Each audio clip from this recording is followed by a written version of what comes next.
எங்களை அதிகமாக நேசிக்கும் பரலோக பிதாவே, हमारा पिता प्यारा पिता परमेश्वर,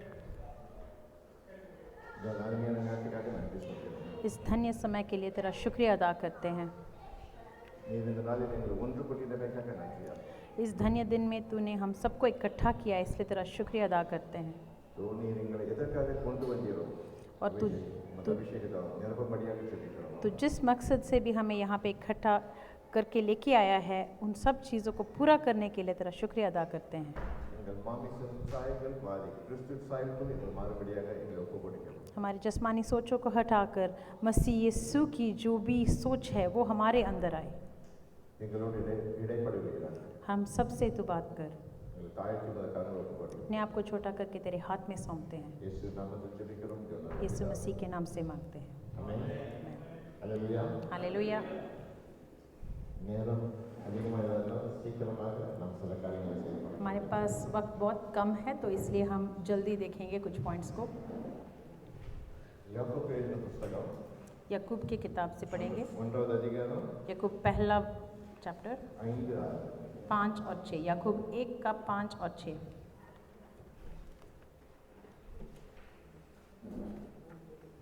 और यदि तुम में से किसी को बुद्धि की घटी हो तो परमेश्वर से मांगे, जो बिना बढ़ाना दिए सबको उदारता से देता है और उसको दी जाएगी। पर विश्वास से मांगे और कुछ संदेह न करें, क्योंकि संदेह करने वाला समुद्र की लहर के समान है, जो हवा से बहती और उछलती। அல்லேலூயா. हालेलुया। लेकिन अगर तुम में से किसी में हिकमत की कमी हो तो खुदा से मांगे, जो बगैर मलामत किए सबको प्यासी के साथ देता है, उसको दी जाएगी।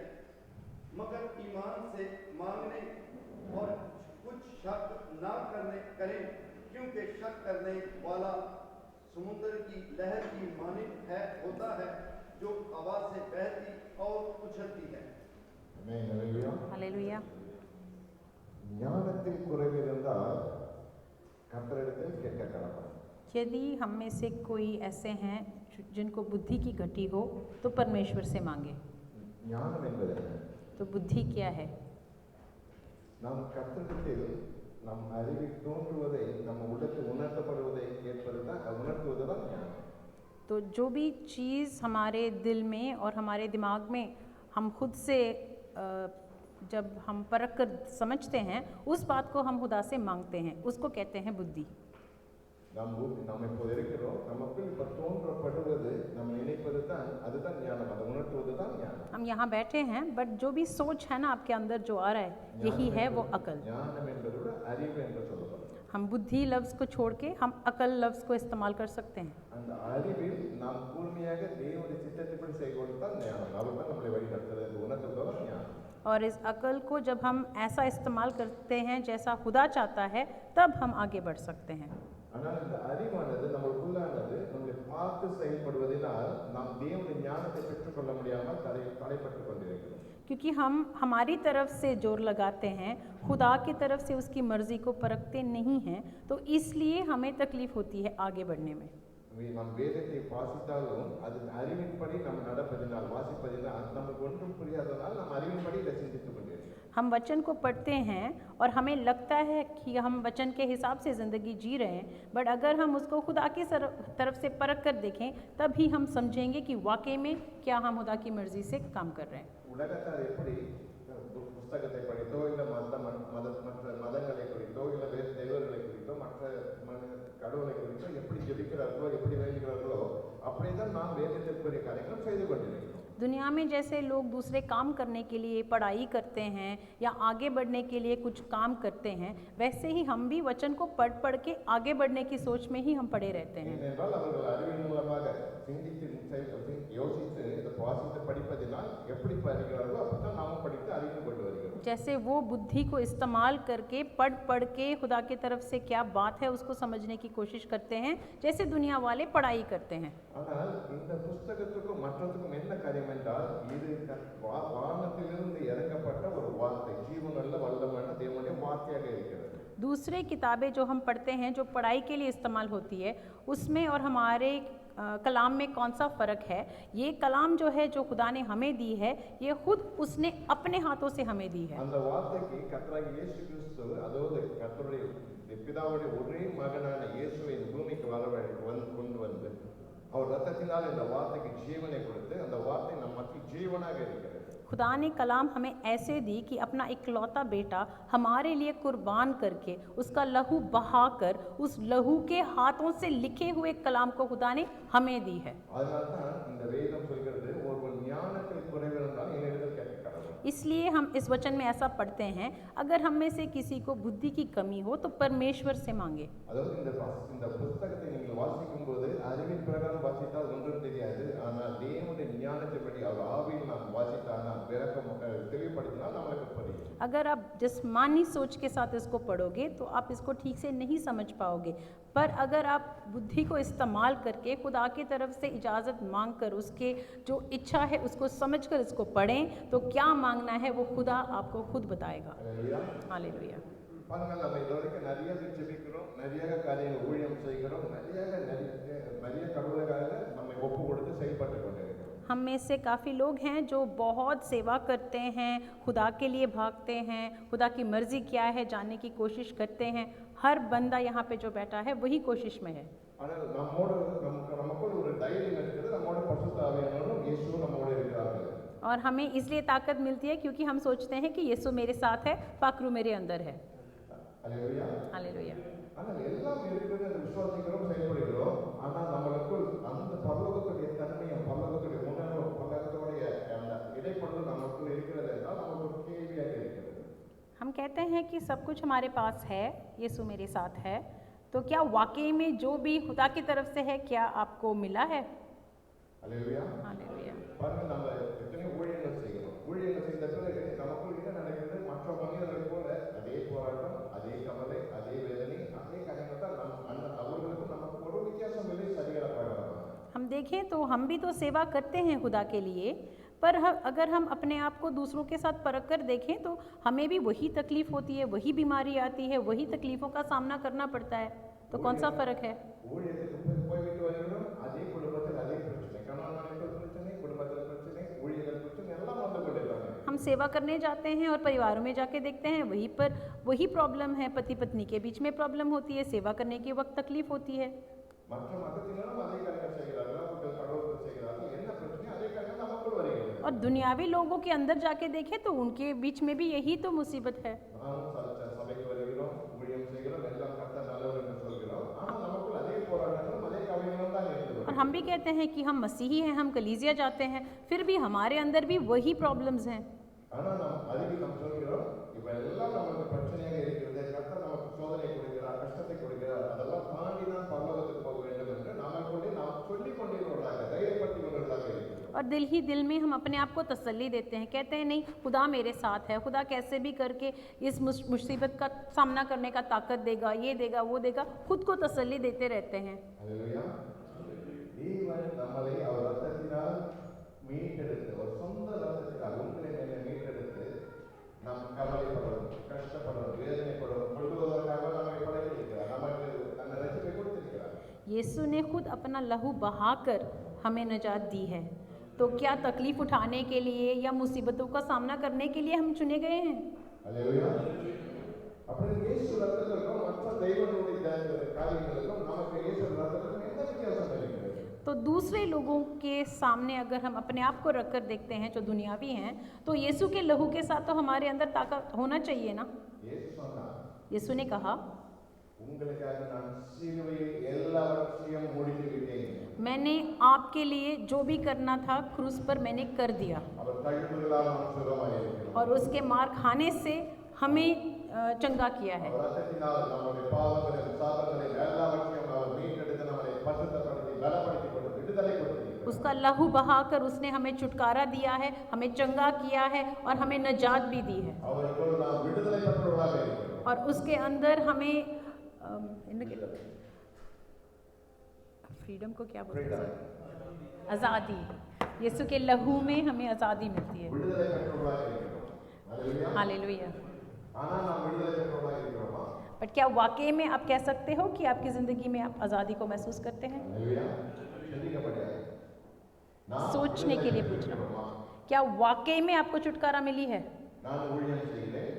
मैं सेवा करता हूँ, நான் கிறிஸ்துவுக்குள் உண்மையாக வாழ்கிறேன். मैं मसीह में सच्चाई के साथ काम करता हूँ, வசனத்தின்படி வாழ்கிறேன். मैं वचन के हिसाब से ज़िंदगी जीने का यत्न करता हूँ, கர்த்தருக்குள் கீழ்ப்படிந்திருக்கிறேன். हर चीज़ में खुदा के सामने मैं अधीन रहने का यत्न करता हूँ। என்றால் நான் கிறிஸ்துவுக்குள் விடுதலை அடைந்திருக்கிறோமா இல்லையா? तो क्या वाकई में मसीह में आपको छुटकारा मिली है कि नहीं? அல்லேலூயா. हालेलुया। அடைந்திருக்கிறோமா? क्या आपको मिली है? அப்படி அடைந்திருக்கிறோம் என்றால் நமக்குள் கவலை, நமக்குள் வேதனை, நமக்குள் எதிர்க்கிற போராட்டம், நமக்கு எத்தனை காரியங்களை கூட சிந்திக்க வேண்டியதாக இருக்கிறது. तो अगर वाकई में आपको इन सब चीज़ों से छुटकारा मिली है तो सोच, दुख, दर्द, तकलीफ ये सब क्यों होती है? ஒரு காரியத்தை சொன்னால், கர்த்தருடைய காரியத்தை செய்ய சொன்னால் அது எல்லாம் முடியாது, ஏதோ காரியங்கள் இருக்குது என்று நாம் தடைகளை சொல்லிக் கொண்டிருக்கிறோம். जब आपको बताया जाता है कि खुदा कहता है कि आप ये करें वो करें तो आप कोई ना कोई वजह बताकर नहीं करते। இல்லை சில குடும்பத்தில் கணவன் மனைவியோட பிரச்சனை வருகின்றால் கணவனுக்குள் ஒரு போராட்டம் என்றால் மனைவியை விட முடியாது, மனைவி பிரச்சனை என்றால் கணவனை விட முடியாது, ஏன் எதார்த்தம் போராட்டம் இருக்கிறது? वरना हम देखते हैं कि परिवारों में कभी पति पत्नी के बीच में कुछ प्रॉब्लम्स होती है, पत्नी कहती है मैं नहीं छोड़ सकती, पति कहता है मैं नहीं छोड़ सकता, ऐसे भी परिवार हैं हमारे बीच में। நம்ம பிள்ளைகளுக்கு கீழ்ப்படியாத காரியங்கள், பிள்ளைகளுடைய ஸ்கூலில், பள்ளிக்கூடத்தில், காலேஜில், வேலையில் தனித்தனியாக போராட்டங்கள் இருக்கும்போது பெற்றோர்கள் பிள்ளைகளுக்கு பெரிய போராட்டங்கள், கீழ்ப்படியாத காரியங்கள், பிரச்சனை காரியங்கள் நடந்து கொண்டிருக்கு. और हमारी कलीसियाओं के बच्चों के बीच में भी हम देखते हैं कि माँ बाप के अधीन नहीं रहते, कुछ ना कुछ बोलते रहते हैं या पढ़ाई ठीक से नहीं करते। इन सब तकलीफ़ों को सामना क्यों करना पड़ता है हमें? அப்படி என்றால் இயேசு நமக்கு விடுதலை கொடுக்கணுமா இல்லையா? तो क्या वाकई में यीशु ने हमें छुटकारा दिया है कि नहीं? வீடுகளில் சந்தோஷம் இருக்கணுமா இல்லையா? जिन परिवारों में भी आपने यीशु को स्वीकार किया है वहाँ पे छुटकारा होना चाहिए। ஜெபம் கேட்கப்படணுமா இல்லையா? तो जिस घर पर बैठ के आप दुआ करते हो वहाँ पे दुआ की तो आपको जवाब आनी चाहिए ना। ஆண்டவரே, கணவன் உடம்பு சரியில்லை, கணவனுடைய காரியங்கள் எப்படி இருக்குது, மனைவியுடைய காரியங்கள் எப்படி இருக்குது, அவைகளை சமாதானப்படுத்தி உங்கள் குடும்ப சந்தோஷம் வர வேண்டும் என்று வர வேண்டும் இல்லையா? तो जब भी आप दुआ करते हैं कि खुदाया मेरा पति ठीक नहीं है, उसको शांति दे, तसल्ली दे, या मेरे परिवार में ये मुसीबत है, वो है, ये है, तू ठीक कर, ऐसे करके दुआ करते तो जवाब क्यों नहीं आ रहा? ஏன் வாழவில்லை? क्यों नहीं आ रहा? நம்ம இயேசு சொல்கிறார், நான் எல்லாவற்றையும் சுமந்து தீர்த்திருக்கிறேன். क्योंकि यीशु ने तो कहा है ना कि मैंने सब कुछ खत्म कर दिया है क्रूस पर, சிலுவையை சுமந்து தீர்த்திருக்கிறேன். मैंने क्रूस उठाकर सब कुछ खत्म किया है। அதான் பவுல் அப்போஸ்தலன் சொல்கிறார், वैसे ही पौलुस भी बोलता है रोमियो की किताब में, ஆபிரகாமின் ஆசீர்வாதங்கள் எல்லாம் நமக்கு விடுதலைப்பட்டிருக்கிறது. अब्राहम की जो भी आशीष है हमें भी दिया गया है நாம் அதெல்லாம் சுதந்திரவாளியாக இருக்கிறோம் என்று சொல்லப்படுகிறது. और हमें बताया गया है कि उसके संतान से हम हैं। ஆனால் நாம் சுதந்திரவாளியாக இருக்கிறோம். क्या वाकई में हम अब्राहम का वंश कह सकते हैं? குடும்பத்தில் யாரும் கட்டப்பட்ட அடிமைத்தனத்தை போல இருக்கிறோம். குடும்பத்தில் அடிமைத்தனத்தை போல இருக்கிறோம். या क्या हम परिवारों में गुलाम बन के जिंदगी जी रहे இல்லை हैं? யாருக்காவது சூழ்நிலைக்கு அடிமைத்தனத்தில் இருக்கிறோம். या क्या हालातों की वजह से आपको ऐसा लगता है कि आपको छुटकारा नहीं मिली? நாம் சிந்திக்கும்படியாக நாம் பேசுகிறோம். सोचने के लिए ही मैं सवाल कर रहा அப்போ हूँ। உங்கள் ஞானத்தில் குறைவுள்ளவனாய் இருந்தால் எல்லாவற்றையும் சம்பூர்ணமாக இயேசுவிடத்தில் கேட்க கடவான், அவர் உங்களுக்கு கற்றுத்தருவார். इसलिए लिखा गया है कि अगर हमारे बीच में कोई है जिनको लगता है उनको बुद्धि की ज़रूरत है तो परमेश्वर से मांगे और वो आपको देगा। அல்லேலூயா. हालेलुया। இன்று நாம் கொஞ்சோண்டு நேரம் தான் நாம் ஏன் இந்த தடை இருக்கிறது, ஏன் இந்த என்னால் முடியவில்லை, ஏன் இப்படி இருக்கிறது, ஏன் என் குடும்பத்தில் சந்தோஷம் இல்லை, ஏன் என் எதிர்காலத்தில் சந்தோஷம் இல்லை என்று நாம் ஆவியானவர் சொல்லப்படுகிறது. இன்றிலிருந்து நமக்கு விடுதலை தரணும். आज हम देखते हैं क्योंकि वक्त बहुत कम है, हम सिर्फ इस बात को परखेंगे कि क्यों मुझे जवाब नहीं मिल रहा मेरी दुआ का, क्यों तकलीफ होती है हर बार मेरी ज़िंदगी में, क्यों ऐसी चीज़ है जिससे मुझे छुटकारा नहीं मिल रहा है। इन चीज़ों को हम परखकर देखेंगे। அல்லேலூயா. हालेलुया। விசுவாசித்தால் தேவனுடைய மகிமையை காண்போம். अगर आप विश्वास रखोगे तो आप खुदा की महिमा को देखोगे। இயேசு நமக்கு விடுதலை கொடுத்திருக்கிறாரா? क्या यीशु ने आपको छुटकारा दिया है? அல்லேலூயா. हालेलुया। यीशु ने दिया है कि नहीं? ஆமென். आमीन। பாருங்க, இதே மாதிரி ஒரு சூழ்நிலை ஒரு காரியங்கள் ஒரு தேவ மனிதனுக்கு நடந்தது. ऐसा ही हम एक बंदे को देखेंगे। யோசுவா புஸ்தகம் 1வது அதிகாரம் 7வது வசனம். योशुआ उसका पहला चैप्टर 1:7। என்ன என்றால் நான் வேகமாக சொல்கிறேன், நீங்கள் வீட்டில் படித்துக் கொள்ளுங்கள். ओके, मैं आपको बताऊंगा, आप घर जाके पढ़ें, उसको लिखकर लेके जाएं। जोशुआ 1:7। மோசே என்ற மனிதரை கடந்த பிறகு யோசுவா என்ற தேவ மனிதனை தேவன் எழுப்புகிறார். मोइस के बाद, मूसा के बाद खुदा ने योशुआ को सिलेक्ट किया था। மோசே தான் அந்த ஜனங்களுக்கெல்லாம் பெரிய தேவனாக, ஒரு பாதுகாப்பாளராக, அவர் தான் எல்லாமாக இருந்தால் அந்த ஜனங்கள் எகிப்து ஜனங்கள் பண்ணுறது இஸ்ரவேல் ஜனங்கள். तो मूसा के बाद जो इजिप्ट से बाहर निकले थे जितने भी खुदा के लोग थे उनके लिए लीडर था जोशुआ। அவர் மகிழ்ச்சி விட்டார். और उसने कहा அவருக்கு அடுத்து யோசுவா என்ற வாலிபர் எழுந்தார். யோசுவா என்ற வாலிபர் எழுந்தார்.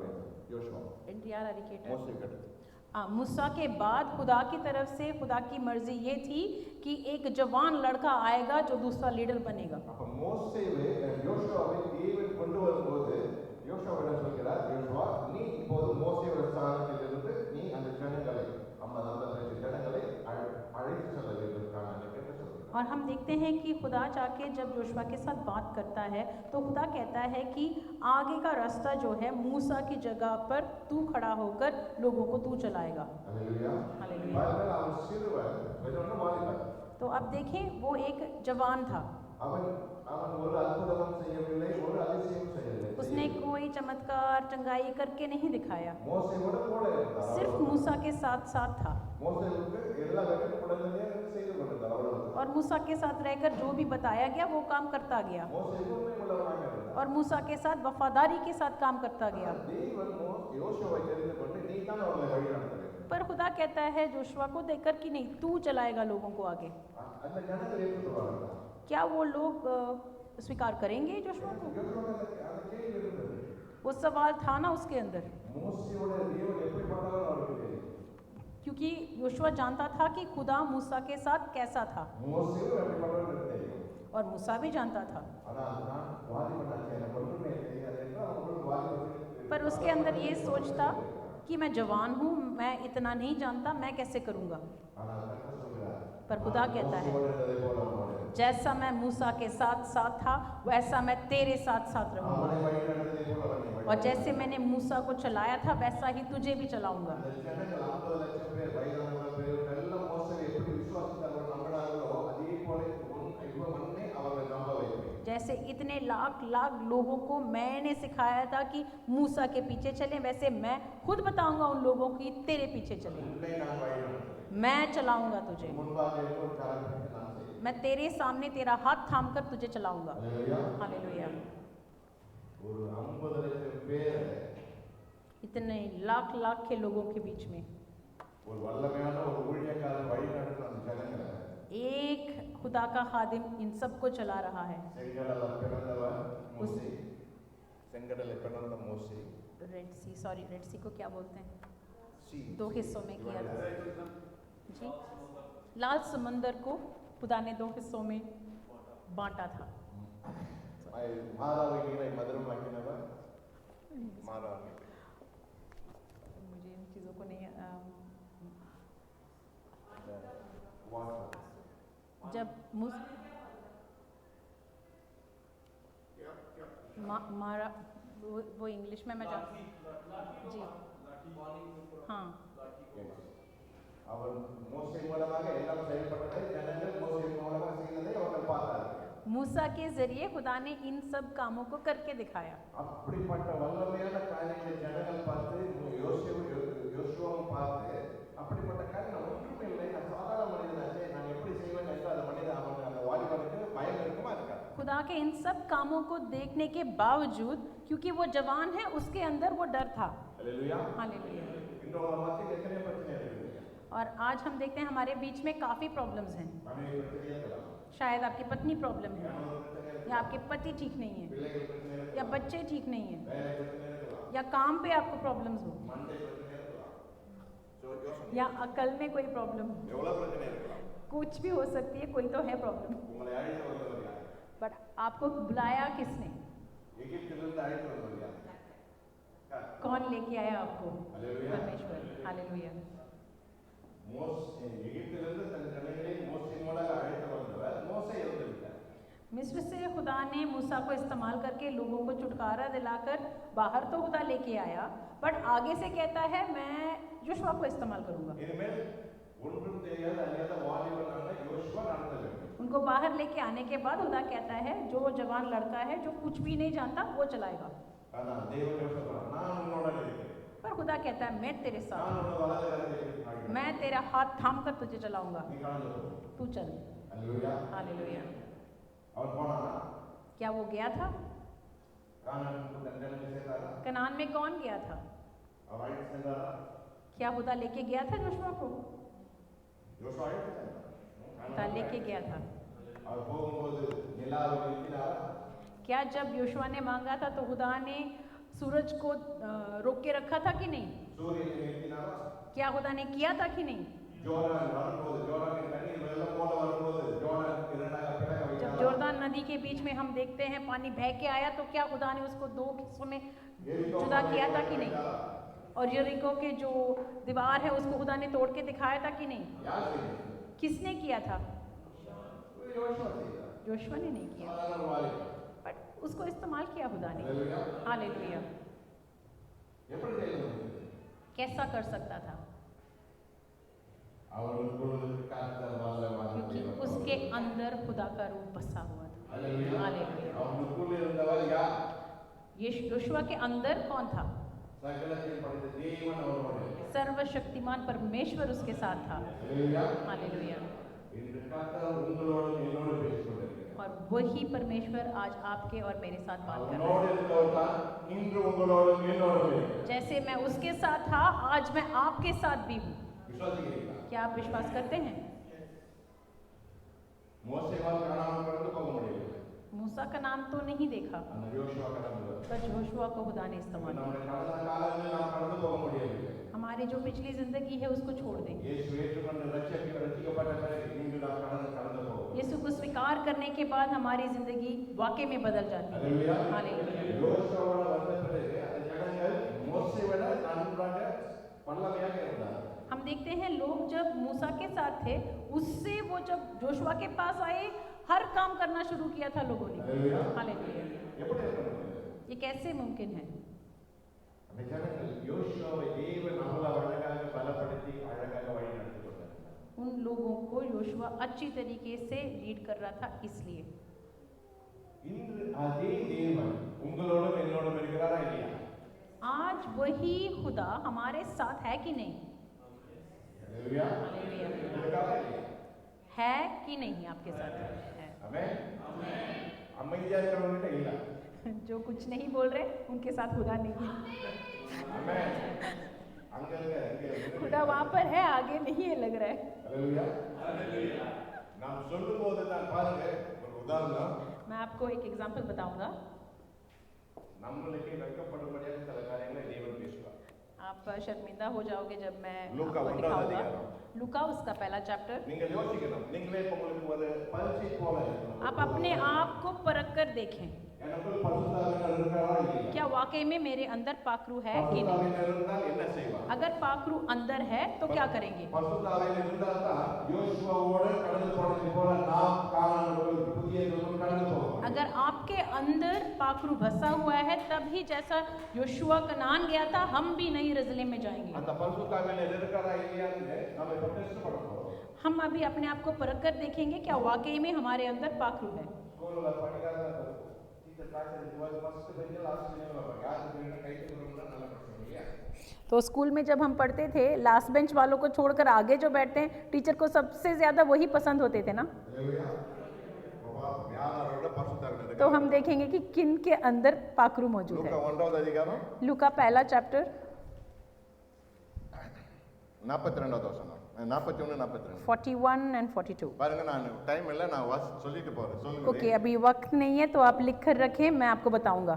மரியாளோடு தேவதூதன் கபிரியேல் சந்திக்கிறார் तो हम देखते हैं कि मरियम के साथ दूत आके बात कर रहा है। சந்தித்து இயேசு பிறக்க போறார் உங்களுக்கு மனுஷன் தேவகுமாரன் இயேசுவின் பிறக்க போகிறார் விஷயத்தை சொல்கிறார் और वहाँ पे दूत आकर मरियम को देखकर बोलता है कि ये है जो भी होने वाला है सब बता देता है। சொல்கிறார் बताने के बाद ஒரு பெண் ஒரு வயதான பெண் இப்போது கர்ப்பம் தரித்திருக்கிறார் அவளும் ஒரு குழந்தை பெற போகிறார் என்று மரியாளுக்கு அந்த செய்தியை சொல்கிறார் और वो कहता है कि हेलिशिबा करके एक औरत है वो भी अभी प्रेग्नेंट है। प्रेग्नेंट आता नहीं समझ गया। ओके हाँ ஆமா கர்ப்பமாக சொல்லப்படும்போது அந்த உடனே மரியாள் செய்த காரியம் என்னன்னா அவர் சின்ன பெண் ஒரு 20 வயசு இருக்கும் அவர் உடனடியாக எழுந்து அந்த காரியத்தை தேவன் வெளிப்படுத்தி விட்டார் அங்க ஒரு குழந்தை பிறக்க போகிறது வயதானவர்களுக்கு என்று இவர் கடந்து எலிசபெத்தை சந்திக்க போகிறார்। तो तो वहाँ पे हम देखते हैं कि मरियम को पता चलते ही कि वहाँ पर भी एक बच्चा पैदा होने वाला है। उम्र में तो वो बहुत कम थी, फिर भी वो वहाँ से निकल कर चली गई उनसे मिलने। அல்லேலூயா. हालेलुया। பாருங்க, எலிசபெத் அம்மா வயசானவங்க, அவங்களுக்கு குழந்தை பிறந்தது, அவங்களுக்கு தெரியாது மரியாள் இடத்துல இயேசு பிறக்க போறாருன்னு அவங்களுக்கு தெரியாது.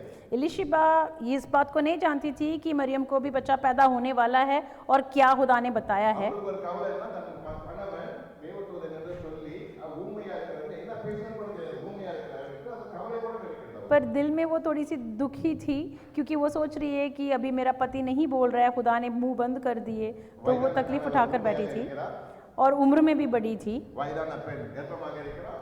और उम्र में बड़े होने के बावजूद बच्चा पैदा होने वाला था அந்த வீட்டை நோக்கி மரியாள் வருகிறார். और वहाँ पर मरियम आ रही है। மரியாள் வந்து அந்த கதவை தட்டி திறக்கும்போது मरियम जब घर पर पहुंची, என்ன நடக்குது? क्या हुआ वहाँ पर? அதுதான் இப்போ உங்களுக்கும் எனக்குள்ளும் நடக்க போற காரியம். यही है जो आपके अंदर और मेरे अंदर होगा। பாருங்க, எலிசபெத் அம்மாளை பார்த்ததும் எலிசபெத் அம்மா மரியாள் வாழ்த்துதலை கேட்டபோது அவள் வயிற்றில் இருக்கிற பிள்ளை குறித்து பார்க்கிறோம். तो हम देखते हैं 42 को पढ़ के देखते हैं, जब वो वहाँ पर गई और पहुँची और बात करना शुरू किया तो उसके पेट का फल, हम पेट के अंदर देखते हैं कि बच्चा वहाँ पे वो उछल रहा था। பாருங்க, இந்த நேரத்துல இந்த வார்த்தை வரும்போது ஆவியானவர் கேட்டு பேசப்படும்போது நமக்குள்ள அவங்க வயிற்றுல புள்ள இருந்தது, ஆனா நம்மளோட மனசுல சந்தோஷம் இருந்தது. वहाँ उनके कोख में बच्चा था तो बच्चा उछल उठा। अगर आपके अंदर फाकरू बसा हुआ है तो हम एक होकर जब एक दूसरे के साथ बात करते हैं तो पाखरू हमारे अंदर से उछल उठेगा। हालेलुया। ஆவியானவர் மத்தியில இருப்பார், எல்லாரும் சந்தோஷமா இருக்க, மனசு சந்தோஷமா இருக்கு. तो पाखरू हमारे बीच में है, तो क्या आप सब खुश हैं? ஹalleluya. हालेलुया। பாப்போம். देखेंगे அடுத்த வசனம் சொல்கிறது, अगला वचन में लिखा है, வயிற்றுல புள்ள குள்ளி குதிச்சதும், வயிற்றுல பிள்ளை எந்த குதிச்சதும் வசனம்? 41 42 Okay. உரத்த சத்தமாய் ஸ்ரீகளுக்குள்ளே நீ ஆசீர்வதிக்கப்பட்டவள் என்று கத்தி சொல்கிறார். எங்கே இருக்கு? 42. आइदुआ। Yes. ओके, तो हम देखते हैं बात करते हुए ही अगला वचन में लिखा है कि स्त्रियों में तू धन्य है। ஹalleluya. हालेलुया।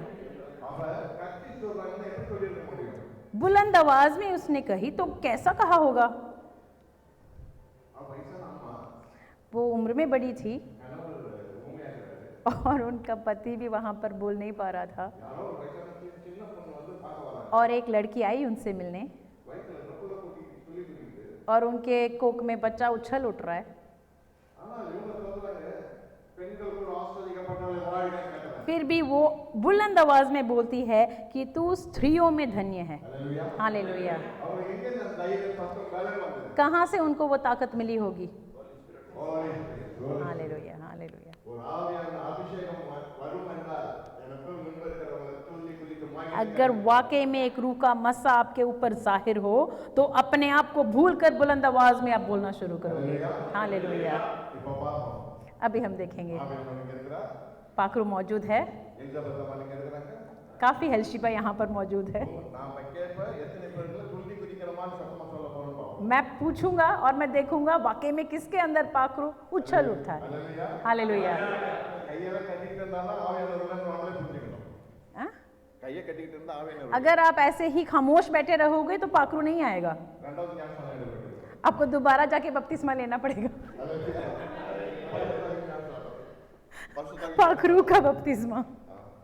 அப்ப நோட் பண்ணீங்க யார் யாருக்கு अब नोट करूंगा कि किसने हाथ नहीं उठाए, फिर मैं बताऊंगा। கேட்க போறோம். பரிசுத்த ஆவியான மத்தியில் இருக்கிறாரா இல்லையா? क्या आपके बीच में पाखरू मौजूद है कि नहीं? கர்த்தருக்கு ஸ்தோத்திரம். खुदा की महिमा हो। இப்ப பாரு, இந்த ஆவியானவர் தான் யோசுவாவை நடந்தார். यही है वो पाखरू जिसने योशुआ को चलाया था, ஆவியானவர் தான் உங்களை என்னை நடத்தார். और यही पाखरू हमको भी चला रहा है। இன்று ஒரு ரகசியத்தை உங்களோட என்னோட நம்மோட பகிர்ந்து கொள்ள போகிறேன். आज एक राज की बात मैं आपको बताऊंगा। யோசுவாவோடு எப்படி நடந்தது? जोशुआ के साथ ये काम कैसा हुआ? யோசுவா ஒரு காரியத்தை சொன்னார், ஒரு ரகசியத்தை एक சொன்னார். काम है, एक राज की बात है जो खुदा ने जोशुआ को बताया। நமக்கு சொல்லப்பட்ட ரகசிய காரியங்கள்லாம் 24 மணி நேரம் ஜெபிக்கணும் போகணும் என்றுதான் நம்ம சொல்லப்பட்டது. हमें सिर्फ ये बताया गया कि 24 घंटा दुआ करो, ये करो, वो करो, ஜெபிக்கணும், நாம் ஜெபிக்கணும். तो हम दुआ करते हैं।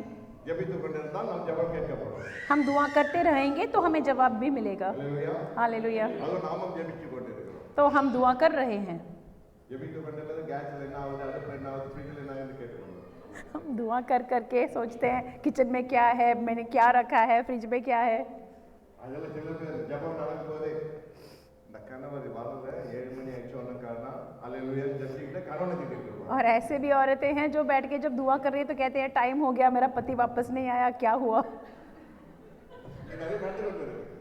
ये हो रहा है परिवारों में, इसलिए मैं बोल रहा हूँ। அதுவும் சாயங்கால நேரத்துல லேடிஸ் ஜெபிக்கு பெண்கள் ஜெபிக்க தொடங்கினா கணவர் லேட் ஆயிடுச்சுன்னா ஜெபம் கணவர்கிட்ட போயிடும். खास करके परिवारों में जब शाम को औरतें बैठ के दुआ करती हैं और पति घर पे वापस नहीं आया तो वो दुआ नहीं है, நம்ம கணவருக்காக ஜெபிச்சு கொண்டிருப்போம். वो सिर्फ अपने पति के लिए दुआ करती रहेंगी उस टाइम पे। இதுதான் நம்மளுடைய ஜெபம். यही है हमारी दुआ। நம்ம தேசத்துக்காக சபைக்காக ஜெபிக்கிறோம்னு சொல்லி அட்டெண்டன்ஸ்ல வாட்ஸ்அப்ல இவங்க தேசத்துக்காக சபைக்காக ஜெபிச்சாங்க. हम कहते हैं कि हम देश के लिए दुआ करते हैं, हम सुसमाचार सुनाते हैं और लिस्ट अटेंडेंस पेश करते हैं हम ग्रुप में, அல்லேலூயா. ஆனா இவைகளெல்லாம் நமக்கு சமாதானத்தை கொடுக்கும். बट ये आपको शांति तसल्ली नहीं दे सकती। இந்த ஜெபமெல்லாம் நமக்கு சமாதானத்தை கொடுக்கும். इन दुआ के वसीला से आपको कोई भी तसल्ली नहीं मिलेगी। ஜெபம் செய்யவில்லை, ஜெபத்துக்கு முன்பாக ஒரு காரியத்தை செய்ய சொல்லி. जोशुआ को देखते हैं तो दुआ नहीं किया था, उसने कुछ और किया था दुआ करने से पहले। ஜெபம் என்பது என்னவென்றால் 3 விதமான காரியங்கள் செய்தால் தான் ஜெபம். दुआ करना है तो हम देखते हैं कि 3 टाइप का काम करना पड़ेगा दुआ करने से पहले। முதல் ஜெபத்துக்கு முதல் ஜெபம் பண்ண வேண்டும் என்றால் முதல் விசுவாசம் வர வேண்டும். दुआ करने से पहले आपके अंदर विश्वास होना जरूरी है। அல்லேலூயா. हालेलुया। இரண்டாவது அந்த ஜெபத்தில் பரிசுத்தம் இருக்க வேண்டும். दूसरी बात यह है कि दुआ करने के पहले आपके अंदर पाकीज़गी होनी जरूरी है। हालेलुया। மூன்றாவது அந்த ஜெபத்துக்கு அதிகாரம் இருக்க வேண்டும். और तीसरी बात यह है कि पूरे अधिकार के साथ आप दुआ करें। இயேசுவின் நாமத்தினாலே ஜெபிக்கிறேன் அதிகாரம் இருக்க வேண்டும். यीशु मसीह के नाम से दुआ करने की वो अधिकार के साथ आप दुआ करें। மூன்று இருந்தால் தான் ஜெபம். जब ये 3 चीज मौजूद है आपके दुआ में तो तब वो दुआ होती है। விசுவாசம் இருக்க வேண்டும், विश्वास के साथ பரிசுத்தம் இருக்க வேண்டும், और पाकीज़गी के साथ அதிகாரம் இருக்க வேண்டும். और पूरे अधिकार के साथ। இது இல்லாமல் ஜெபம் இல்லை. इन 3 चीजों को छोड़कर वो तो दुआ ही नहीं है। அதுக்கு புது பேர்னா வாய் எக்ஸசைஸ். उसको मैं बोल सकता हूँ कि जुबान की एक्सरसाइज है बस, நம்ம ஏதோ ஜெபிச்சிட்டு இருக்கோம். जो चाहे बोलते रहते हैं। हालेलुया। இன்று ஆவியானவர் நம்மோடு பேசுகிறார். आज पाकरू हम सबसे बात कर रहे हैं। ஜெபத்திற்கு முன்பாக இதை செய்ய வேண்டும். दुआ करना है तो ऐसा करें। இந்த வாரம் இதை செய்து பாருங்கள். इस हफ्ते में आप करके देखें, யோசுவாவோடு செய்த காரியங்களை கர்த்தர் உங்களை கொண்டு செய்தார். जैसे यूशुआ के साथ खुदा ने काम किया था वैसे ही आपके साथ भी करेगा। யோசுவாவோடு எப்படி இயேசு தேவன் பக்கத்தில் இருந்தாரோ அதே போல இந்த நாளில் இந்த வாரத்தில் இப்போதிருந்தே உங்களோடு இருக்க போகிறார். जैसा खुदा यूशुआ के साथ साथ था, साथ साथ चलता रहा, वैसा ही आपके साथ भी। தொடங்கினால் அவனை உடனடியாக 50 லட்சம் பேர் யோசுவா ஏற்றுக்கொண்டார். और उसको देखते हैं कि जब उसने खुदा ने जो कहा करना शुरू किया तब सारे लोगों को खुदा ने उसके सामने ऐसा लेके आकर हर काम का पालन करने को कहा, और उसके दुआ के वसीला से पूरी दीवार अपने आप से टूट के गिरी। முன்பாக வந்த யோர்தான் நதிகள் எல்லாம் விரிந்தது. उसके आगे जो भी नदी आई, जो भी पानी बहकर आई, कुछ भी नहीं कर सकी। சாதாரண மோசேயோடு இருந்த யோசுவா தான். और वही जोशुआ था जो मूसा के साथ था। ஆனால் தேவன் அவனோடு இருக்கும்போது बट जब खुदा उसके साथ था மோசேயோடு வல்லமையாக அவன் செயல்பட்டான். तो मूसा से बढ़ के उसने काम करना शुरू किया। பரிசுத்தாவினர் இன்று உங்களோடு என்னோடு वही पाकरू आज आपके और मेरे अंदर बसा हुआ है। சொன்ன ரகசியத்தை இப்போது உங்களுடன் பேசுகிறேன். और जोशुआ को खुदा ने जो बताया था वही मैं आपके साथ बोल रहा हूँ। 4 காரியங்களை செய்ய சொல்கிறார். 4 काम को करने को बोल रहा है, இந்த 4 காரியங்களை நாம் செய்வதில்லை, அதுதான் பிரச்சனை. क्योंकि हम ये 4 चीज़ों को नहीं करते हैं, यही प्रॉब्लम है। आज के बाद हम करेंगे, சொல்கிறார் வாசிங்க, இதை நீங்க வாசிங்க. इसको पढ़कर देखेंगे। யோசுவா 1வது அதிகாரம் யோசுவா 7. 1 का 7 और 8। यूशुआ 1 का 7 और 8। இது இப்போது வாசிக்க, வீட்டில் போய் வாசிங்க. आप यहाँ भी पढ़ें, घर जाकर वहाँ पर भी पढ़ें। तू फकत मजबूत और नहायत दलेर हो जा कि अत्यार रख कर उस सारी शरीयत पर अमल करे जिसका हुक्म मेरे बंदा मूसा ने तुझको दिया। उसने उससे ना हटे, उससे ना दाएं हाथ मुड़ना और ना बाएं, ताकि जहां कहीं तू जाए तुझे खूब कामयाबी हासिल हो। शरीयत की ये किताब तेरे मुंह से ना हटे, बल्कि तुझे दिन और रात इसी का ध्यान हो, ताकि जो कुछ इसमें लिखा है उस सब पर तू एहतियात करके अमल कर सके, क्योंकि तब ही तुझे इकबालमंदी की राह नसीब होगी और तू खूब कामयाब होगा। हालेलुया। अब पढ़ी कटूं, अब पढ़ें। व्यवस्था मेरे दास मूसा ने तुझे दी है, उन सब के अनुसार करने में चौकसी करना, और उसमें ना तो दाहिनी मुड़ना और ना बाएं, तब जहाँ जहाँ तू जाएगा वहाँ वहाँ तेरा काम सफल होगा। व्यवस्था की यह पुस्तक तेरे चित्त से कभी ना उतरने पाए, उसी में दिन रात ध्यान दिए रहना, इसलिए कि जो कुछ उसमें लिखा है उसके अनुसार करने की तू चौकसी करे, क्योंकि ऐसा ही करने से तेरे सब काम सफल होंगे और तू प्रभावशाली होगा। Hallelujah, hallelujah. என்ன சொல்கிறார்? तो यहाँ पे क्या पढ़ा है हमने अभी? என் தாசனாகிய மோசே உனக்கு கற்பித்த நியாய பிரமாணங்கள் எல்லாம் செய்ய கவனமாயிரு. जो भी मूसा ने तुझे सिखाया है हर चीज का पालन कर। என்ன நியாய பிரமாணம்? तो क्या है वो? வேதத்தை அவனுக்குரிய ஆகமனம், அதாவது ஆதி ஆகமனங்க அந்த உபாகம 5 ஆகமனங்கள் அவர் கிட்ட இருந்தது. அதைத்தான் அந்த பகுதியில் அவர் சொல்கிறார். तो ये बाइबल में वाक्य। तो ये कौन से पुस्तक का जिक्र किया गया है? पहले 5 किताबों को जिसको हम पढ़ते हैं जो मूसा ने लिखा है, उन किताबों का जिक्र किया गया है। அப்ப அவன் மோசே தேவன் சொல்கிறார், நீ அதில் கவனமாக இருந்து தியானம். तो खुदा कहता है ध्यान करके उसको पढ़ें और उसके जैसे ही करना चाहिए। இரண்டாவது அதன் பலன் கொண்டு தைரியமாயிரு. और दूसरी बात यह है कि उसमें से तुझे ताकत मिले। हालेलुया। மூன்றாவது அவர் சொல்ற காரியம், அது ரொம்ப ரொம்ப முக்கியம். तीसरी बात बहुत इंपॉर्टेंट है, நீ புத்திமானாய் நடந்து கொண்டு அதை விட்டு வலது பக்கம் இடது பக்கம் சாயாத இருப்பாயாக. उसको पढ़ के ना दाहिने या बाएं मुड़ना है, सीधा चलना है। அடுத்தது இந்த நியாயப்பிரமாண புஸ்தகம் உன் வாயை விட்டு பிரியாது இருப்பதாக. और कभी भी वाय बेटा ஆமா. कभी भी उतर इधर वाई नहीं इधर पुस्तक तेरे चित्र से कभी ये कहते हैं कि तमिल में जैसा लिखा है वो वैसा मैं जिक्र करती हूँ कि ये जो भी पुस्तक है मूसा ने जो जोशुआ को दी, उन लफ्ज़ों को मुंह से कभी नहीं हटाना। हालेलुया. हालेलुया। அந்த வசனங்கள் பூராக என் மனதில் இருக்க வேண்டும். तो हर वचन को आपके दिल में रखना है, அதை ஞானிக்கிறவனாக இருக்க வேண்டும். उन चीज़ों पर ध्यान करना चाहिए அதை கடைபிடிக்கிறவனாக இருக்க வேண்டும். और उसके अधीन रहना चाहिए। இந்த பிரகாரம் அதான் அவன் யோசுவாவுக்கு அந்த நியாயப்பிரமாண புஸ்தகம். तो कौन से किताब है? योशुआ के लिए वो पहले 5 किताब थे। சொல்லிவிட்டு சொல்கிறார், நீ இது கவனமாக இரு. और इसको बोलने के बाद खुदा कहता है कि ध्यान में रख, இரவும் பகலும் அதை தியானித்துக் கொண்டிருப்பாயாக. दिन रात इन वचनों पर ध्यान करते रहना है, அப்பொழுது நீ உன் வழியை வாய்க்க பண்ணுவாய். और तब तुझे प्रभावशाली அப்பொழுது बनाऊंगा, நீ புத்திமானாய் இருப்பாய். तभी तुझे अकल मिलेगा मेरी तरफ से। हालेलुया। தியானிக்க. तो ध्यान करना है। வசனத்தை தியானிக்க. आज कितने लोग हैं जो वचन का ध्यान करते हैं? வேத வசனத்தை தியானிக்க. वचन को पढ़ के कितने लोग ध्यान करते हैं? हालेलुया. हालेलुया।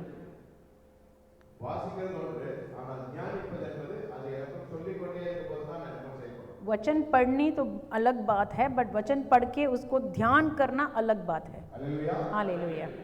இன்று நாம் என்ன பிரச்சனை என்றால், आज कौन सी प्रॉब्लम है हम सबको? நமக்கு எல்லாமே அறிவில் தான் இருக்கிறது, இருதயத்தில் இல்லை. हम सिर्फ हमारे अकल में हर चीज़ को रखते हैं, दिल में नहीं। வசனமானது இங்கே வரும்போது தான் அது வீட்டு. वचन जब दिल तक पहुंचती है तब ही जिंदगी बनती है। हालेलुया।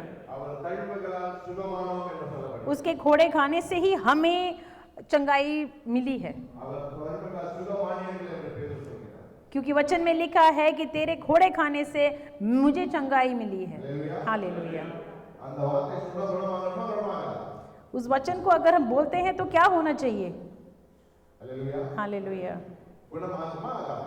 जब आप जिक्र करोगे क्या वाकई में चंगा होंगे कि नहीं? ஆமென். हालेलुया। हालेलुया. हालेलुया। அதே வார்த்தை நம்ம உள்ளுக்குள்ள இங்க சொல்றதுல இங்க சொல்லிக்கொண்டே இருக்கும்போது இல்லாத வியாதியெல்லாம் சுகம் பெறும் இயேசு நாமத்தில். तो सिर्फ अक्ल को इस्तेमाल करके नहीं, वचनों को दिल में लेके आकर मुंह से जब इकरार करते रहते हैं तब छुटकारा मिलता है, चंगाई होती है। हालेलुया. हालेलुया।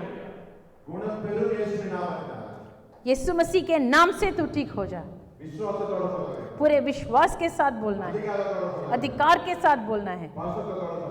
और पाकीज़गी के साथ बोलना है। हालेलुया। இன்று நாம் அந்த காரியத்தை செய்யப்படும். आज हम वो करके देखेंगे। அதான் யோசுவாவோட சொல்றார். இயேசு என்ன சொன்னார்? தேவன் என்ன சொன்னார்? इसलिए खुदा ने योशुआ को बताया। 1 யோசுவா 5வது அதிகாரத்துல 5வது வசனம் 1ல 5வது 1 का 5 पढ़ के देखें। நீ உயிரோடு இருக்கும் நாளெல்லாம் ஒருவனும் உனக்கு முன்பாக எதிர்த்து நிற்பதில்லை. तेरे जीवन भर कोई तेरे सामने ठहर न सकेगा. நான் மோசேயோட இருந்ததை போல உன்னோட இருப்பேன். जैसा मैं मूसा के संग रहा वैसा ही तेरे संग भी रहूंगा. உன்னை விட்டு விலகுவதும் இல்லை, உன்னை கைவிடுவதும் இல்லை. और ना मैं तुझे धोखा दूंगा और ना मैं तुझे छोड़ूंगा. हालेलुया. எப்போது கைவிடுவதில்லை, कभी भी नहीं छोड़ूंगा, எப்போது விலகுவதில்லை. कभी भी नहीं छोड़ूंगा. வசனத்தை நீ கைக்கொள்ளும் போது, जब इस वचन का अधीन रहेंगे तब नहीं छोड़ेगा. படி நடக்கும்போது, जब हम इस वचन पर चलेंगे तब नहीं छोड़ेंगे. और इस वचनों को जब हम ध्यान करेंगे உன்னோட பேசும். और इन वचनों के जरिए खुदा तुझसे बात करेगा உன்னோட பேசும். और पाखरू आपसे बात करेगा உன்னோட ஆவியோட பேசும். जैसे योशुआ के साथ बात किया था. हालेलुया. தியானிக்கும் போதுதான் ஆவியானவர் என்னோட பேசும். जब कभी भी हम वचन का ध्यान करेंगे तो पाखरू आपके साथ बात करना शुरू करेगा. ஜெபிக்கும் போதல்ல, दुआ करने के वक्त में नहीं. ட்ராக்ஸ் கொடுக்கும் போதல்ல, जब आप दूसरों को ट्रैक्स देते हैं तब नहीं. சும்மா ஏதோ ஒரு உபவாசம் கொடுத்து போல போதல்ல. रोजा रख के दुआ करते हैं तब भी नहीं. நீங்கள் வீட்டில் வேதத்தை தியானிக்கும் போது, जब घर पे बैठ के वचन पढ़कर वचन का ध्यान करते हैं तब बात करता है पाखरू. हालेलुया. அந்த ஆவியானவர் இன்னும் உங்களோட என்னோட இருக்கிறார். वो पाखरू आज हमारे बीच में मौजूद है பிரகாசிக்க வேண்டிய நேரம். और हमें उठकर अभी काम करने का वक्त आ गया है. கணவன் மனைவிக்குள்ள எனக்கு ஏன் இந்த பிரச்சனை கேட்டுக்கொண்டு கூடாது, நாம் ஆசீர்வதிக்கப்பட்ட पति पत्नी को कभी ये नहीं कहना है कि ये प्रॉब्लम क्यों है, सिर्फ ये बोलना है कि कितना धन्य है हम. எனக்குள்ள ஆவியானவர் இருக்கிறார், கடவுள் கேட்டுக்கொண்டு கூடாது, நம்மோட ஆவியானவர் இருந்து வழி நடத்துகிறார். सवाल नहीं करना है कि पाखरू हमारे पास है कि नहीं, ये कहना है कि पाखरू हमारे साथ साथ चल रहा है. ஹalleluya. हालेलुया.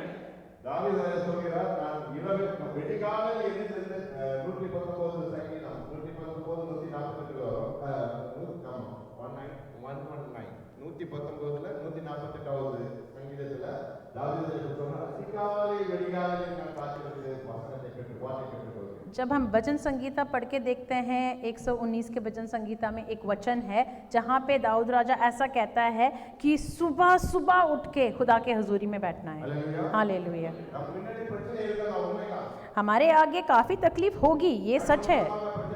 पति पत्नी की हो सकती है, या पत्नी के लिए पति की तरफ से हो सकती है, या बच्चों की तरफ से हो सकती है, जो भी चाहे हो सकती है प्रॉब्लम्स. या आपके खुदा के लिए जो सेवा करते हैं वो भी आपके लिए प्रॉब्लम बन सकती है.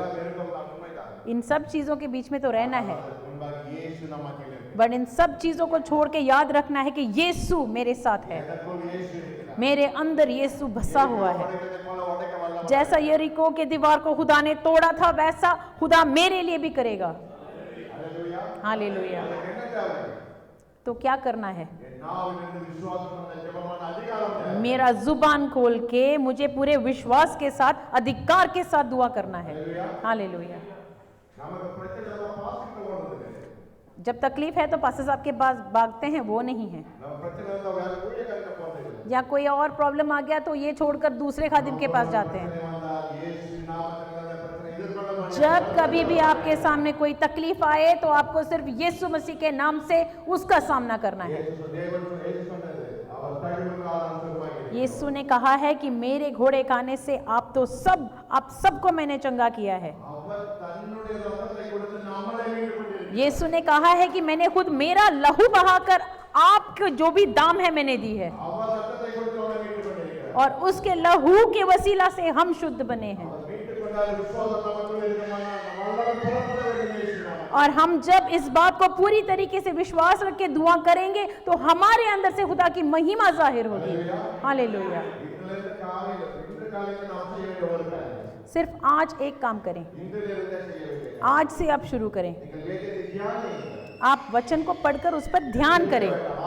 दुआ नहीं करना, दुआ नहीं करना. வசனத்தை ஒரு பகுதியை எடுத்து தியானியுங்கள். एक वचन को पढ़कर उसको ध्यान करें. அந்த தியானத்தை பிறகு சில வார்த்தைகளோடு பேசுங்கள். और जब आप ध्यान कर रहे हो तो उसमें कोई ऐसे लफ्ज होंगे जो आपके साथ बात करेंगे. வார்த்தை எடுத்து நீங்கள் தியானிங்க. சொல்லிக்கொண்டே இருங்க. और சொல்லிக்கொண்டே இருங்க. जो लफ्ज आपके साथ बात कर रहा है उसको बार बार आप दोहराते चले गए तो पाखरू आपके साथ बात करेगा.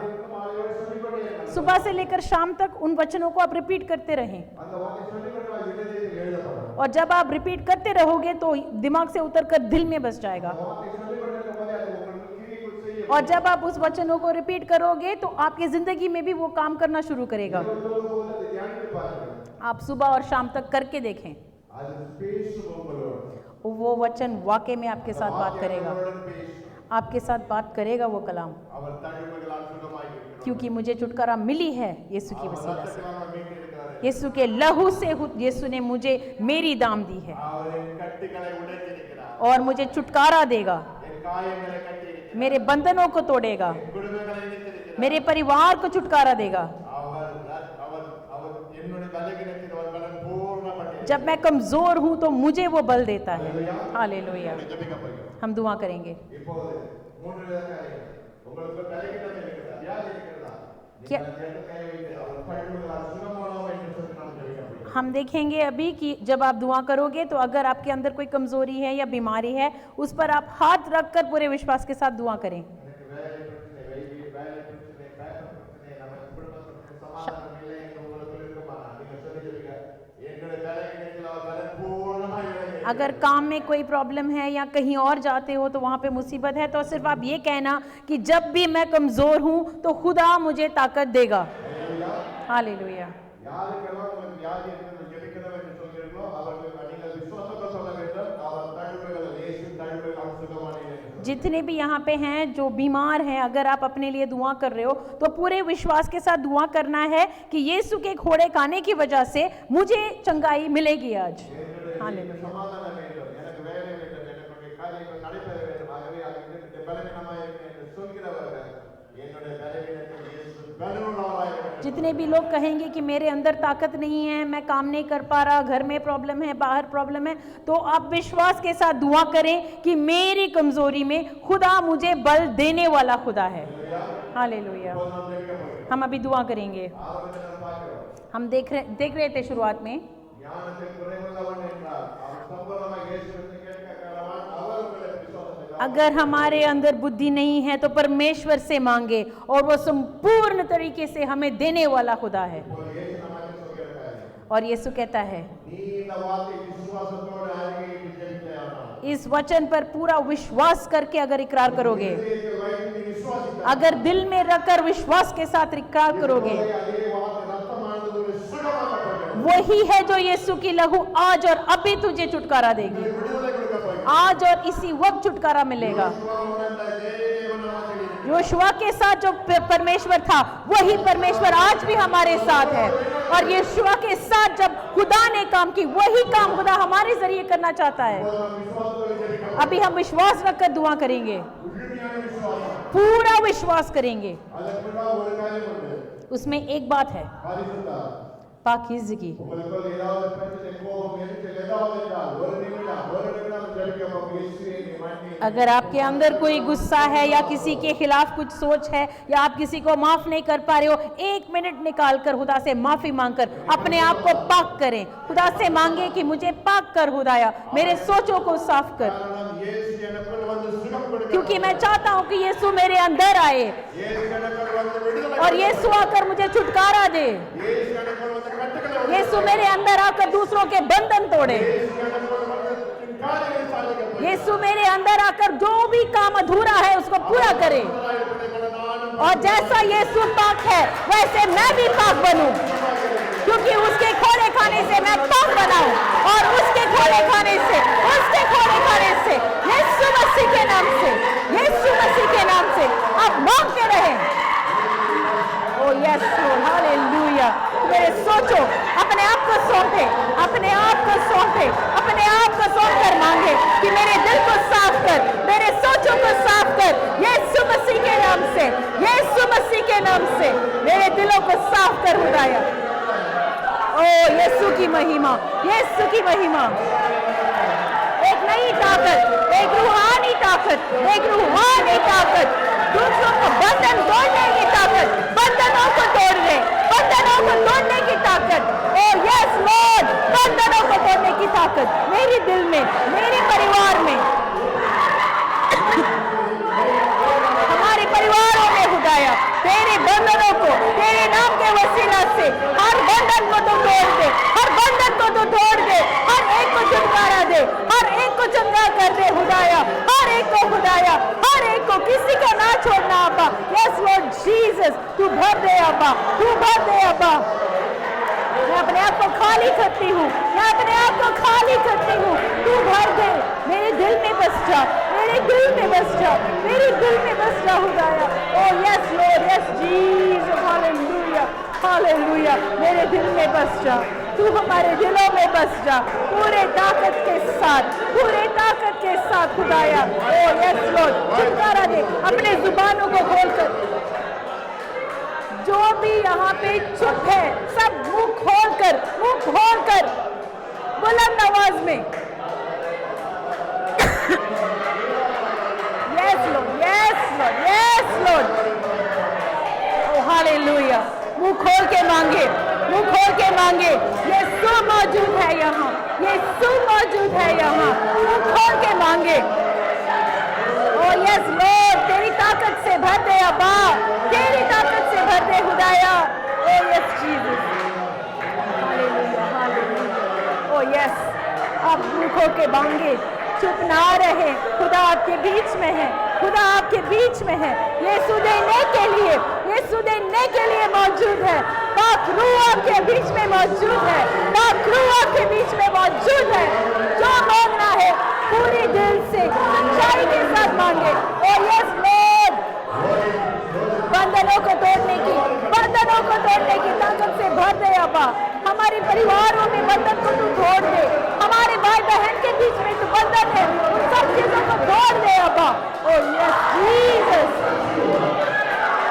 जिन्होंने भी मांगा है उन सबको खुदा दे रहा है। जिन्होंने भी सच्चे दिल से मांगा है खुदा आपको दे रहा है, आप उसको प्राप्त कर ले। Yes Lord, yes Jesus, hallelujah. Yes Yeshu Masih के नाम से आप पूरे अधिकार के साथ मांगे, पूरे अधिकार के साथ मांगे, पूरे अधिकार के साथ मांगे। यीशु देने के लिए मौजूद है, पाकरू देने के लिए मौजूद है। अपने मुंह खोल के बुलंद आवाज में, बुलंद आवाज में, बुलंद आवाज में, बुलंद आवाज में पूरे दिल से मांगे, पूरे दिल से मांगे। अपने मुंह खोल के बुलंद आवाज में मांगे। ओह yes Jesus, hallelujah. Yes Lord, yes Lord, yes Lord, hallelujah hallelujah hallelujah. वो दे रहा है जिन्होंने भी सच्चे दिल से मांगा है। यीशु यीशु यीशु आपके बीच में मौजूद है, यीशु आपके बीच में मौजूद है। ओह हालेलुया, वो दे रहा है आपको जो भी आपने मांगा है। Oh yes Lord, oh hallelujah hallelujah, yes Lord. ओह पाकरू तेरा शुक्रिया अदा करते हैं। ओह यस लॉर्ड, तू भरने वाला खुदा है अब्बा। Oh thank you Jesus, hallelujah. Oh hallelujah hallelujah, thank you खुदाया। ओह खुदाया, यस लॉर्ड। यीशु तू मौजूद है, तू यहाँ पर मौजूद है। और थैंक यू लॉर्ड कि तू हमारे बीच में मौजूद है अब्बा। Oh hallelujah. पाखरू, ओह पाखरू, मेरे दिल में बस जा, तू मेरे दिल में बस जा। जितने भी मांगेंगे, जितने भी हमें से मांगेंगे कि मेरे दिल में तू बस जा। Oh yes yes Lord. Oh hallelujah, तू हमारे बीच में मौजूद है अब्बा। Oh yes Lord, thank you Father, thank you Lord. तेरा शुक्रिया अदा करते हैं अब्बा। Oh thank you Lord, thank you अब्बा। तेरा शुक्रिया अदा करते हैं अब्बा, तेरा शुक्रिया अदा करते हैं अब्बा कि तू हमारे बीच में मौजूद है अब्बा। तू मेरे बीच में मौजूद है अब्बा, मेरे बीच में मौजूद है। Oh yes Lord, thank you Lord, thank you Holy Spirit. Oh पाकरू, ओह तेरा शुक्रिया अदा करते हैं कि तू हमारे बीच में मौजूद है। Yes Lord, oh hallelujah, yes Lord, yes yes Jesus. Oh तेरे पाकीज़ी, ओह हालेलुया। जैसा तू पाक है वैसा मैं भी पाक बनूं, जैसा तू पाक है वैसा हम भी पाक बने अब्बा। पाकी जिंदगी में आगे बढ़ने की ताकत से भर दे अब्बा। तू पाक है खुदाया, जैसा तू है हम भी तेरे जैसे बने। हमें चलना सिखा, हमें चलना सिखा। ओह थैंक यू लॉर्ड, पाकी जिंदगी अब्बा। आज से हमारी जिंदगी में एक बदलापन, एक बदलापन। यस लॉर्ड, तेरे लिए खुदाया, तेरे लिए अब्बा। ओह यस लॉर्ड, पाकी जिंदगी अब्बा। यस लॉर्ड, सबको माफ करने की ताकत, हर एक को स्वीकार करने की ताकत। Oh yes Jesus, oh hallelujah, yes Lord, oh yes Father, thank you खुदाया। ओ तेरा शुक्रिया अदा करते हैं अब्बा। जब भी मैं दुआ करूं, आज के बाद जब भी मैं दुआ करूं, पूरे अधिकार के साथ मैं दुआ करूं, यीशु मसीह के नाम के अधिकार से, यीशु मसीह के नाम के अधिकार से मैं दुआ करूं अब्बा। ओ यस लॉर्ड, एक नई रूहानी ताकत से, रूहानी ताकत से, रूहानी ताकत से भर गए अब्बा। यस लॉर्ड, आज के बाद जब भी मैं कहूं यीशु मसीह के नाम से, यीशु मसीह के नाम से, ओ यस लॉर्ड, यस लॉर्ड, तू करने वाला परमेश्वर है, तू सर्वशक्तिमान परमेश्वर है, तू करने वाला खुदा है। ओ यस जीसस, एक नई रूहानी ताकत अब्बा, एक नई रूहानी ताकत खुदाया। ओ यस फादर गॉड, मुझे चलना सिखा, मुझे चलना सिखा। Oh yes Jesus, yes Jesus, पूरे वफादारी के साथ तेरा सेवा करो अब्बा।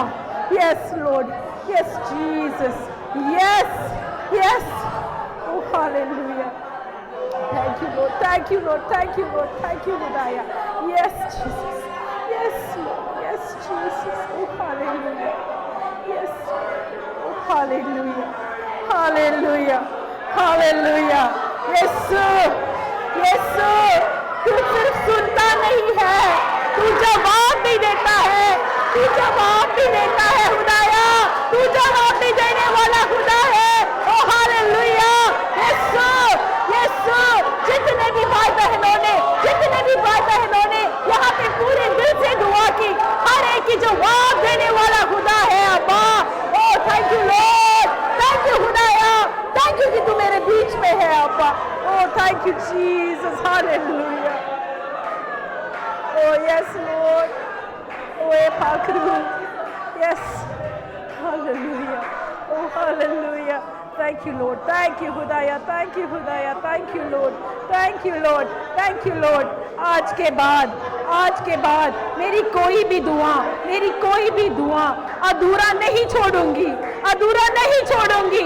जैसा तूने कहा है, विश्वास के साथ, पूरे विश्वास के साथ, वचनों के अधीन रहकर, पाक रूह के वसीला से, पाकीज़गी के साथ, वचन के हिसाब से, वचन के वसीला से, यीशु के नाम के अधिकार के साथ, यीशु के नाम के अधिकार के साथ, जो भी मैं करूंगा खुदाया, तेरे लिए करूं अब्बा, तेरी जलाल के लिए अब्बा। Oh thank you father God, thank you Lord, thank you Lord. उस अधिकार के साथ बात करना सिखा अब्बा। Yes Lord, yes Lord, Yeshu Masih का लहू के वसीला से, ओ लॉर्ड, तूने खुद तेरा लहू, तेरी जान तक मेरे लिए दे दिया अब्बा। Oh hallelujah, thank you Lord, thank you खुदाया, thank you Lord, thank you father God, thank you father God. ओ तेरा शुक्रिया अदा करते हैं अब्बा, तेरा शुक्रिया अदा करते हैं अब्बा, तेरा शुक्रिया अदा करते हैं। Oh thank you father God, thank you Lord, thank you Lord, hallelujah. हमारा प्यारा पिता परमेश्वर, क्योंकि तू हमसे प्यार करता है, इसलिए तेरा शुक्रिया अदा करते हैं।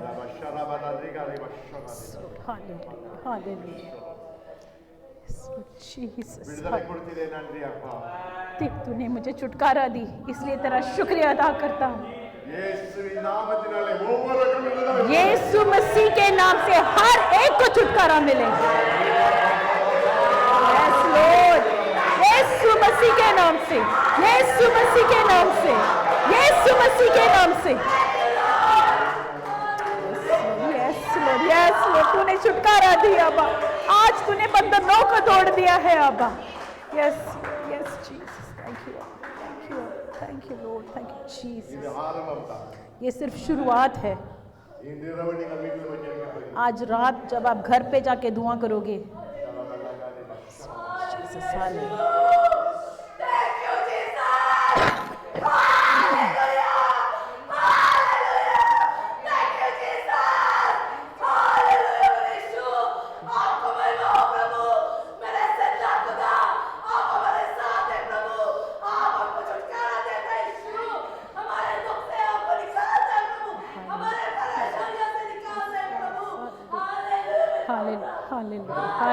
Hallelujah, hallelujah.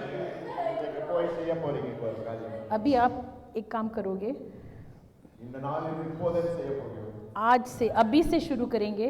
இனி இங்க இருக்கிற எந்த வாயிலிருந்தும் நெகட்டிவான தாட்ஸ் வார்த்தை வரவே கூடாது. जितने भी बंदे यहाँ पे बैठे हैं, आज के बाद एक भी लफ्ज नेगेटिव नहीं बोलोगे, கர்த்தர் உங்களை கொண்டு பெரிய காரியம் செய்வார். क्योंकि खुदा आपको इस्तेमाल करके बड़ा बड़ा काम करने वाला है। உங்கள் நாவில் பாசிட்டிவான வார்த்தை வரவே और खुदा आपको ऐसा इस्तेमाल करेगा कि आप यकीन ना मानोगे। உங்களிடத்தில் இல்லை என்றாலும் இருக்கு என்று சொல்ல வேண்டாம். உங்களிடத்தில் இல்லை என்றாலும் இருக்கு என்று சொல்ல வேண்டாம். अगर आपके पास कुछ भी नहीं है तब भी बोलना है मेरे पास सब कुछ है। हालेलुया। இருக்கு என்று சொல்ல வேண்டும். हर वक्त कहना है कि मेरे पास है। ஹalleluya. हालेलुया। என் உடம்பில் பிரச்சனை நீங்கள் சொல்ல வேண்டும் சுகமானேன் என்று சொல்ல வேண்டும். शायद आप बीमार है बट आपको कहना है कि मैं चंगा हो गया।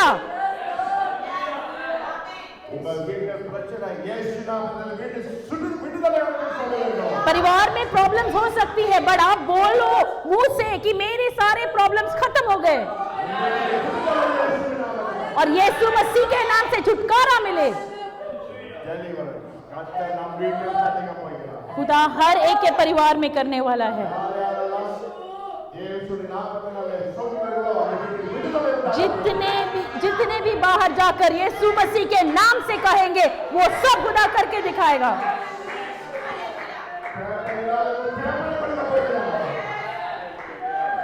பேப்பரில் கஷ்டப்படுவோம். अगर आपके पास पेपर्स नहीं है, आपके कोई और तकलीफ है तो हर काम खुदा पूरा करके दिखाएगा। ஹalleluya. हालेलुया। தேவன் இந்த தேசத்தில் கொண்டு வந்தார் தான் கர்த்தர் ஒரு நோக்கத்துக்காக கொண்டு வரவில்லை. अगर आप यहाँ पर आए हैं तो खुदा आपको कुछ मकसद से लेके आया है, உங்களை வைத்து ஏதோ காரியத்தை செய்ய போகிறார். क्योंकि खुदा कुछ काम करना चाहता है आपके जरिए। நீங்கள் பலவீனமாய் பலமுள்ளவர்களாக और आज के बाद आप ये नहीं कहोगे कि मैं कमजोर हूँ, आप कहोगे खुदा ने मुझे अपनी ताकत दी। आगे से नहीं रोगे क्योंकि खुदा आपको बुला के लेके आया है செய்ய போகிறார். और खुदा कहता है உங்கள் நாவிலிருந்து புறப்பட வேண்டிய வார்த்தை आप जब जुबान खोल के बात करते हैं, मेरा खुदा मेरे लिए सब कुछ कर चुका है और हम दुआ करेंगे நாங்கள் பெற்று கொள்ள போகிறோம். क्योंकि हमें मिलने वाला है। குடும்பங்களில் சமாதானம் உண்டு. मेरे परिवार में खुदा की शांति हो என் சரீரத்தில் ஜீவன் உண்டு. और मेरे दुआ में खुदा की जीवन हो என் சரீரம் சுகம் உண்டு. और मुझे चंगाई हुई है। என் பிள்ளைகளை தேவன் தொட்டு கொண்டு मेरे बच्चों को खुदा छू रहा है என் பிள்ளைகளை தேவன் வழிநடத்தி கொண்டு और खुदा मेरे बच्चों को चलाएगा। ஹalleluya. हालेलुया। நீங்கள் சொல்ல வேண்டும் வாய்க்காது. आप अगर मुंह खोल के बोलोगे तो आपके साथ होगा, பிரச்சனைகளை கொண்டு வர மாதிரி கொண்டு வருவார். क्योंकि इब्लीस आपके साथ कैसे भी करके धोखा देगा। சொல்ல வேண்டும் இயேசு நாமத்தில் விடுதலை. पर आपको बोलना चाहिए यीशु मसीह के नाम से मुझे छुटकारा मिले। जितना ज्यादा आप बोलते रहोगे उतना ज्यादा आप छुटकारा पाओगे और खुदा करेगा जब आप बोलोगे यीशु मसीह के नाम से। और यीशु मसीह के नाम से तुझे कोई अधिकार नहीं। இயேசு நாமத்தில் यीशु हमारे साथ है। हालेलुया। हम अपने कमरे சொல்வோம். मैं क्योंकि टाइम हो गया है तो हम दुआ करके ஆனால் இதை தொடர்ந்து செய்து கொண்டிருக்கிறார். அடுத்த வாரம் நாம் சந்தித்து பெரிய காரியம் मैं सिर्फ आपको ये बोलता हूँ कि जो अभी शुरू किया है वो आप करते रहें ஹalleluya. और खुदा आपके दिल में काम करता रहे। நாட்களில் செய்வோம். आने वाले दिनों में जब मैं दोबारा आऊँगा तो उसको मैं आगे लेके जाऊँगा மேலப்படுவோம். और हमें ताकत मिले खुदा இயேசு की तरफ நாமத்தில் से, ஜெபிக்கிறோம் ஜீவனுள்ள பிதாவே. यीशु मसीह के नाम से। ஆமென்.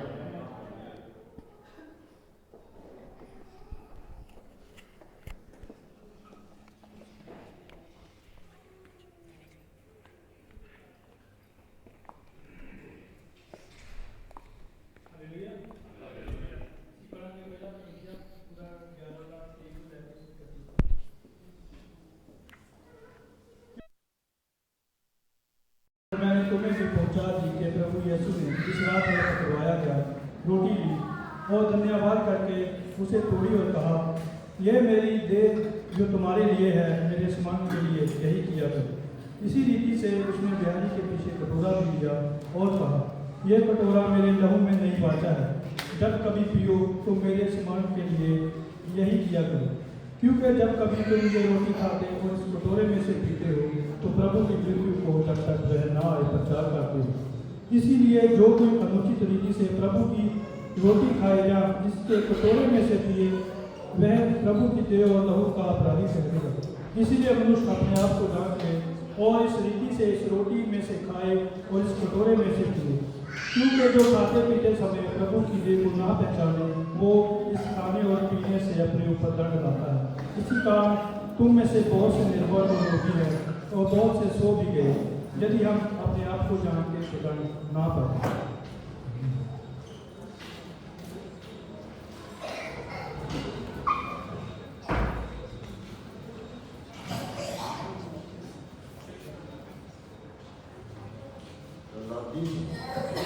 The same night in which he is betrayed, and took bread.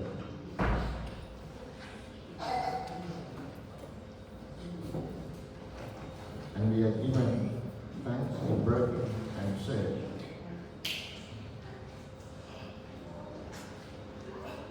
"Take, heed, this is my body, which is broken for you. Do remember of me."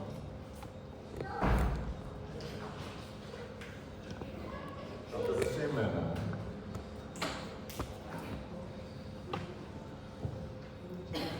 took the cup.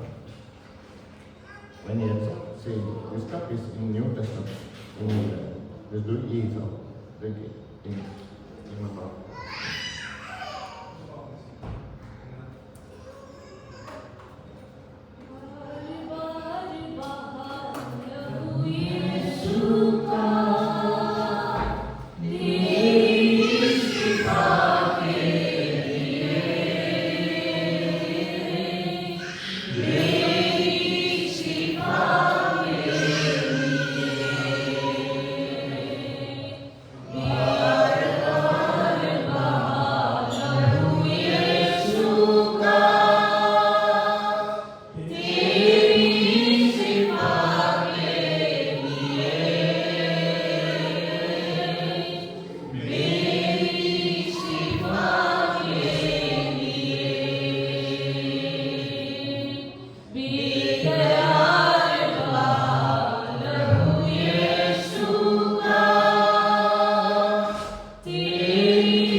Our beloved Father, 2000 years before, the Lord Jesus made a New Testament Today we remember heaven Father.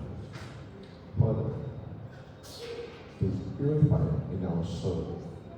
Remove all the sins in the world. We are thankful. We are submitted everything. We are submitted our soul, life, our mind, our thinking, your hand, Father. We send the Holy Spirit in your grace, in your flesh. Purify. We submitted everything. We glory in the name of Jesus. Sunday.